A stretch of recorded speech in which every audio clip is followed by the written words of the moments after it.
سلامونه، وخت مو په خیر. پام وکړئ د دې مهال تازه او مهمو پیښو ته. د افغانستان اسلامي امارت مشرتابه د ښاري طرحو یا پلانونو د غوره او اغیزناکه تطبیق، ودانیزو، سوداګریزو او صنعتي ساحو پراختیایي چارو کې د لازمو اسانتیاو د رامنځته کولو او په چارو کې د روڼتیا د ټینګښت په موخه فرمان ورکړی دی.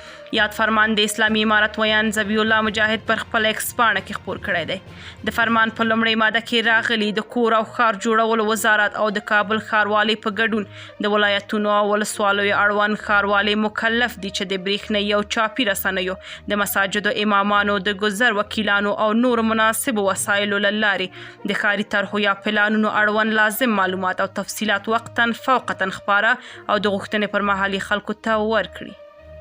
د دغه فرمان په دویمه ماده کې راغلي هغه سیمې چې په ښاري ساحو کې داخلي شوي دي او تفصیلي طرحه یا پلان نوي ورته جوړ شوی د دې فرمان په لومړۍ ماده کې ذکر شوي دي.